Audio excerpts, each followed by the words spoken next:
Hello guys, good evening. Welcome back to my YouTube channel. I hope you all are doing great. I am also fine. आज का जो हमारा topic है वो रहने वाला है वेयर हाउस के ऊपर कि आपकी जो फार्मास्यूटिकल कंपनी है, आपकी फार्मास्यूटिकल कंपनी में डिफरेंट टाइप्स के स्टोर होते हैं। तो जो स्टोर होते हैं वो कौन कौन से स्टोर होते हैं। वेयर हाउस मीन्स गोदाम, कि जिसमें आप रॉ मटेरियल जब वहाँ से लेकर के आपका रॉ मटेरियल आ रहा है और आपके टैबलेट बनकर आपका जब फिनिश्ड गुड तैयार हो जाता है तो उसको भी आप एक स्टोर करके रखते हो। तो वो कौन कौन से स्टोर होते हैं, उन डिफरेंट स्टोर के बारे में आज हम इस टॉपिक में एक्सप्लेन करेंगे, डिस्कस करेंगे। तो देखो स्टार्ट करते हैं वेयर हाउस कि वेयर हाउस क्या होता है। Warehouse is a part of pharma company. ये जो आपका वेयर हाउस है, वेयर हाउस आपके फार्मा कंपनी का एक पार्ट है। Where the process of holding preserving good, जिसमें क्या करोगे आप अपना जो गुड मटेरियल होता है उसको प्रिजर्व करके रखोगे, उसको होल्ड करके रखोगे। और raw is carried out in huge quantity. देखो जो आपका रॉ मटेरियल आता है उस रॉ मटेरियल को भी हम स्टोर करके रख देंगे ह्यूज क्वांटिटी, मीन्स कि बहुत ही ज़्यादा।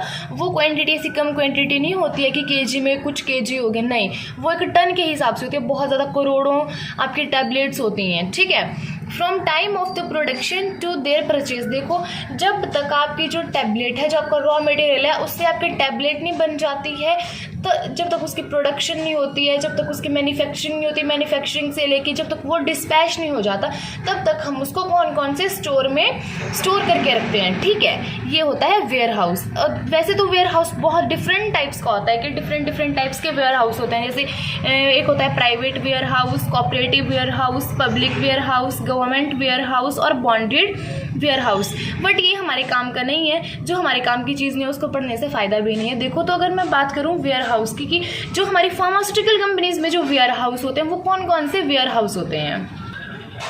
तो देखो जो वेयर हाउस हमारी फार्मास्यूटिकल कंपनीज में होते हैं वो होते हैं, देखो जैसे RM store means raw material store. जो रॉ मटेरियल स्टोर होता है, जब हमारा रॉ मटेरियल आता है, कहीं बाहर से आपका रॉ मटेरियल आ रहा है, उस रॉ मटेरियल को जहाँ हम स्टोर कर रहे हैं वो रॉ मटेरियल आएगा आपके रॉ मटेरियल स्टोर में। अगर आपका पैकिंग मटेरियल है तो हो जाएगा PM स्टोर में, मीन्स कि पैकिंग मटेरियल स्टोर में, ठीक है। देखो आपका डे स्टोर होता है, ये मैं आपको बताऊंगी अभी लास्ट में, इसको बताती हूँ। पूरी प्रोसीजर होता है कि डे स्टोर किसको बोलते हैं। जब आपका कोई भी प्रोडक्ट होगा, जब आपका ये जो रॉ मटेरियल है डिस्पेंस हो जाएगा, जब आपका रॉ मटेरियल डिस्पेंस हो गया तो डिस्पेंस के बाद आप इसको जब आपके मैन्युफैक्चरिंग के लिए बोल जाएगा तो मैन्युफैक्चरिंग एरिया में एक स्टोर होता है जहाँ पर आप इस रॉ मटेरियल को स्टोर करके रखते हो, क्योंकि ये अप्रूव्ड रॉ मटेरियल होता है। PM मटेरियल का भी वैसा ही होता है, वो भी हमारे डे स्टोर में जाता है जब उसकी मैन्युफैक्चरिंग होनी होती है और पैकिंग मटेरियल की पैकिंग होनी होती है, तो वो जाता है आपके डे स्टोर में, ठीक है। तो वैसे ही क्वारंटाइन होता है जब आपकी टैबलेट बन जाएगी। आपकी टैबलेट जब पैकिंग में जाने से पहले जब आप उसको रखोगे तो क्वारंटाइन एरिया में रखोगे, उसको क्वारंटाइन स्टोर बोलते हैं। एक होता है फिनिश्ड गुड स्टोर, जब आपका कोई भी प्रोडक्ट होता है, QC से आपकी रिपोर्ट नहीं आती है, जब तक आपकी QC से रिपोर्ट नहीं आएगी तब तक आप अपने जो प्रोडक्ट होगा, जो आपकी टैबलेट होगी, आपका सिरप होगा, चाहे वो कुछ भी होगा, तो उसको आप फिनिश्ड गुड स्टोर में रखोगे, ठीक है। ये होते हैं आपके वेयर हाउस में ये जो स्टोर होते हैं, वो होते हैं RM स्टोर जहाँ रॉ मटेरियल को स्टोर करके रखते हैं, PM स्टोर जहाँ पैकिंग मटेरियल को स्टोर करके रखते हैं, डे स्टोर मीन्स जहाँ जब तक आपका जो टैबलेट बननी जाती है मैन्युफैक्चरिंग एरिया में आपका एक स्टोर होता है जिसको डे स्टोर बोलते हैं। क्वारंटाइन होता है जब आपकी टैबलेट बन जाती है। फिनिश्ड गुड स्टोर जब आपका बैच डिस्पैच होने से पहले का जो जब आप रखोगे अपने प्रोडक्ट को, वो होता है finished good store. Warehouse के बारे में आपको क्लियर हो गया। अब वेयर हाउसिंग के बारे में भी पता नहीं चाहिए कि वेयर हाउसिंग क्या होती है। तो warehousing means storage of goods on a large scale in a systematic and orderly manner and making them available conveniently when needed.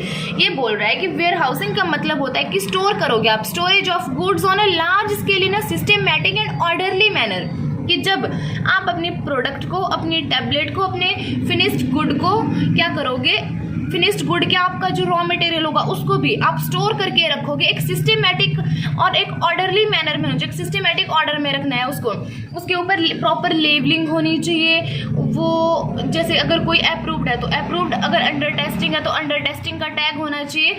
और जैसे आपका कोई ऐसा प्रोडक्ट है जिसका नाम जैसे पीसीएम है तो पीसीएम को अलग करके रखोगे, एक्सीपिएंट है तो एक्सीपिएंट को अलग करके रखोगे, एपीआई तो एपीआई को अलग रखोगे, उसके ऊपर प्रॉपरली टैग होने चाहिए। तो उसको एक सिस्टमेटिक ऑर्डर में रखोगे ताकि आपको टाइम जब आपको चाहिए तो आप मतलब एक बार देख के पता लगा लो कि हमारा ये प्रोडक्ट, उसके ऊपर टैग होगा तो टैग से आप कंफर्म कर सको कि हमारा कौन सा प्रोडक्ट है। ये आपके वेयर हाउसिंग का एक पार्ट होता है। अगर बात करें इसके ऑब्जेक्टिव की, तो ऑब्जेक्टिव क्या है इसके, प्रोवाइड टाइमली कस्टमर सर्विस। देखो अगर आपने अपने वेयर हाउस में अपने रॉ मटेरियल को, अपने चाहे मटेरियल कह सकते हो, चाहे आपका गुड हो, चाहे फिनिश्ड गुड हो या सेमी फिनिश हो, तो उस प्रोडक्ट को क्या करोगे आप, उसको क्या करोगे, प्रोवाइड टाइमली कस्टमर सर्विस। अगर उसको आप अच्छे से सिस्टमेटिक ऑर्डर में अगर आपने रखा होगा तो क्या होगा, कस्टमर को वो टाइम से प्रोवाइड करवा सकोगे आप। Protect medicine from damage during storage and transport. देखो ये बचाएगा मेडिसिन को डैमेज होने से भी। अगर आप कहीं भी किसी भी जगह पर उसको स्टोर कर रहे हो, ठीक है, स्टोर करने जब आप उसको स्टोर कर रहे हो तो मतलब एक अच्छे से प्रॉपर अगर एक सिस्टमेटिक वे में अगर उसको आप क्या कर रहे हो, स्टोर कर रहे हो, तो उससे आपकी जो मेडिसिन है वो डैमेज भी नहीं होगी, डैमेज होने से भी प्रोटेक्ट हो जाएगी। और जब आप उसको ट्रांसपोर्टेशन में भी उसकी हेल्प होती है, क्योंकि अगर आप उसको सिस्टमेटिक वे में रखोगे तो ट्रांसपोर्टेशन में भी उसमें कोई भी दिक्कत नहीं आएगी। Prevent degradation of the product by exposure to adverse temperature condition. देखो ये क्या करेगा, अगर आपके जो एरिया का, अगर आप उसको देखो रॉ मटेरियल, उसको रॉ मटेरियल स्टोर में रखोगे, जितने टेम्परेचर मैंने बताया कि आपके प्रोडक्ट को एक स्पेसिफिक टेम्परेचर की ज़रूरत होती है, जितने टेम्परेचर RH उसको चाहिए होती है, तो देखो अगर उसको टेम्परेचर RH वो उसी टेम्परेचर कंडीशन में रहेगा जितनी उसको ज़रूरत है, तो उसमें वो ख़राब भी नहीं होगा, डिग्रेड भी नहीं होगा, तो आपका प्रोडक्ट है वो बिल्कुल सेफ रहेगा। देखो अवॉइड मिक्सअप। अगर आप अपने कोई भी होगा, रॉ मटेरियल हो गया या कुछ भी होगा, कोई भी प्रोडक्ट होगा आपका, तो उसको क्या करेगा, अगर आप उसको सिस्टमेटिक वे में रखोगे तो उसमें मिक्सअप का चांस भी नहीं होगा, ना उधर कोई कंटामिनेशन होगी, ना वो किसी भी मिक्सअप हो जाएगा, ना वो किसी अदर अपने मटेरियल के साथ मिक्सअप भी नहीं हो सकता अगर आप उसको एक सिस्टमेटिक वे में रखोगे, प्रॉपरली टैग लगा के रखोगे उसको। Maintain product identify and traceability. अपने प्रोडक्ट को ऐसे मेंटेन करके रखना है ताकि आप अगर आप 10 दिन बाद भी उसको देखोगे तो इजीली वो ट्रेसेबल होना चाहिए और आइडेंटिफाई हो जाए दूर से कि ये हमने ये टैग लगाया हुआ था और ये हमारा ये वाला प्रोडक्ट है। ठीक है, की पॉइंट्स बताती हूँ मैं आपको गुड वेयर हाउस प्रैक्टिसेस के, जो आपके जीएमपी के अकॉर्डिंग होते हैं। देखो, maintaining proper housekeeping and storing the right goods in the right location. सबसे पहले तो आपको हाउसकीपिंग मीन्स जो वहाँ सफाई, वहाँ पर सबसे पहले तो मीन्स सफाई का बिल्कुल ख्याल रखना है, ठीक है। And storing the right goods in the right location. जो आपका राइट गुड्स होते हैं, जैसे आपको कोई भी प्रोडक्ट है, उसको क्या करना है, एक राइट टाइम पर, एक राइट लोकेशन पर, एक सही समय पर और सही स्थान पर वो होना चाहिए, ठीक है। उसकी जो स्टोरेज करनी है वो सही स्थान पर होनी चाहिए। Protecting goods from pests and maintaining appropriate air and temperature controls of the good. देखो आपको क्या करना है कि आप अपना जो मटेरियल है, मीन्स बोलने का मतलब यही है, बार बार यही लाइनें रिपीट हो रही हैं कि देखो वहाँ का टेम्परेचर है वो भी प्रॉपर टेम्परेचर, जितने आपके प्रोडक्ट को जितने टेम्परेचर की ज़रूरत है उतना ही टेम्परेचर उसको मिलना चाहिए। देखो, और बाकी ओनली इशूइंग मटेरियल जो manufacture that have been approved by QC. देखो जो आपकी क्यूसी ने अप्रूव किया हुआ मटेरियल, उसी मटेरियल को वेयर हाउस वाला जो पर्सन है वो क्या करेगा, उसको इशू करेगा प्रोडक्शन वाले को, मैन्युफैक्चरिंग वाले को। अदरवाइज वो उस बैच को डिस्पेंस नहीं करेगा, उस मटेरियल को डिस्पेंस नहीं करेगा अगर वो क्यूसी वाले ने अप्रूव नहीं किया हुआ है। अडेयरिंग टू फीफो के अकॉर्डिंग आपको चलना है, फर्स्ट इन फर्स्ट आउट। अगर जो फर्स्ट आया उसको ही पहले आउट करना है, ऐसा नहीं कि बाद में आ रहा है उसको आप पहले ही डिस्पैच कर दो, नहीं, फर्स्ट इन फर्स्ट आउट, जो पहले आया उसको ही पहले आउट करना है, उसी के अकॉर्डिंग चलना है, ये आपकी जीएमपी बोलती है। और having procedure for managing recalls, maintaining accurate documentation. और देखो मेन चीज़ जो होती है हर एक जगह की, उसमें क्या करना होता है आपको कि अपने डॉक्यूमेंट जो भी आप कर रहे हो वो डॉक्यूमेंट के ऊपर मेंशन होना ही होना चाहिए, आपकी जीएमपी बोलती है। तो आज का जो टॉपिक था वो था वेयर हाउस के ऊपर। आई थिंक आपको समझ आ गया होगा। अब मैं आपको फ्लो चार्ट के थ्रू एक समझाऊंगी, एक छोटा सा मैंने फ्लो चार्ट बनाया हुआ है, अगर आप उस फ्लो चार्ट को देखोगे तो आपको अच्छे से समझ आ जाएगा। देखो तो अब आपको बिल्कुल समझ आ जाएगा। आपका कोई भी रॉ मटेरियल है, जब वो बाहर से आ रहा है, ठीक है, बाहर से लोड होके आ रहा है, जब आपके रॉ मटेरियल आपके स्टोर में आ रहा है, चाहे वो आरएम स्टोर हो, आपका पीएम स्टोर हो, ठीक है, आरएम पीएम स्टोर में जब आपका रॉ मटेरियल या कोई भी मटेरियल आ रहा है, अगर रॉ मटेरियल होगा तो वो रॉ मटेरियल स्टोर में आएगा, अगर पीएम पैकिंग मटेरियल हो तो पीएम स्टोर में आएगा। आ गया।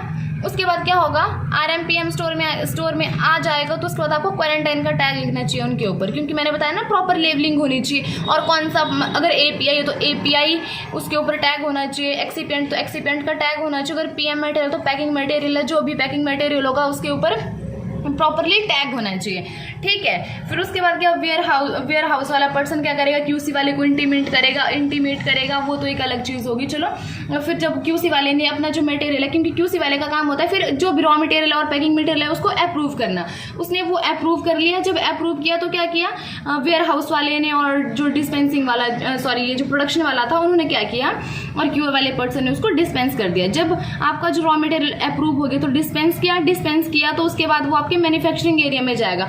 मैन्युफैक्चरिंग एरिया में जाएगा तो सबसे पहले मैन्युफैक्चरिंग एरिया में मैंने बताया एक स्टोर होता है जिसको हम डे स्टोर बोलते हैं। डे स्टोर में गया, डे स्टोर में जाने के बाद आपने उसकी जो भी किया, ग्रेन्युलेशन किया, कंप्रेशन किया, कोटिंग किया एंड ऑल सारी चीज़ें जो भी करते हैं, एक प्रोसीजर होता है, हर एक कंपनी का अलग अलग क्राइटेरिया होता है। जैसे भी आप बनाओगे, टैबलेट बनाओ, ड्राई सिरप बनाओ, कुछ भी बनाओ, एलिक्सर बनाओ, जो मर्जी बनाओ, ऑइंटमेंट बनाओ, जो भी डे स्टोर में आया उसके बाद आपने अपना जो भी प्रोडक्ट बनाना था वो प्रोडक्ट बन गया। जब आपका प्रोडक्ट बन गया तो उसको एक क्वारंटाइन में रखेंगे, ठीक है। जब पैकिंग वाले को ज़रूरत होगी, उसकी पैकिंग करनी होगी, तो पैकिंग वाला क्या करेगा कि पैकिंग करेगा अपने मटेरियल की। जब उसने क्या किया, पैकिंग करी, तो पैकिंग करने के बाद क्या करेंगे, हम उसको अपने फिनिश्ड गुड स्टोर में ले जाएंगे। फिनिश्ड गुड स्टोर में ले गए, फिनिश्ड गुड स्टोर में क्या करोगे, उसके बाद वहाँ से जब तक आपका QC वाला आपका जो भी सैंपल जाते हैं बीच में से उसका आ नहीं जाता, आपका पूरा वो उसकी रिपोर्ट नहीं आ जाती, उसके बाद आप उसको डिस्पैच करोगे। तो ये इसमें आपको पता चल गया होगा कि कितने टाइप्स के हमारे पास स्टोर होते हैं। देखो, RM स्टोर हो गया, PM स्टोर, PM स्टोर हो गया। आफ्टर दैट आपके क्वारंटाइन एरिया होता है। क्वारंटाइन एरिया के बाद आपका क्या होता है, डिस्पेंसिंग एरिया होता है। ये तो आपका स्टोर नहीं हुआ, RM PM स्टोर हुआ, और आपका डे स्टोर हो गया। क्वारंटाइन ये भी स्टोर है, क्वारंटाइन स्टोर है। फिनिश्ड गुड स्टोर होता है, सेमी फिनिश्ड गुड स्टोर होता है, बहुत सारे स्टोर्स होते हैं। तो मैंने आज आपको वेयर हाउस के बारे में बताया। आई थिंक आपको आज का टॉपिक समझ आ गया होगा। अगर आपको आज का टॉपिक समझ आया होगा तो वीडियो को ज़रूर लाइक, शेयर, कमेंट और सब्सक्राइब कर दें चैनल को। Thank you.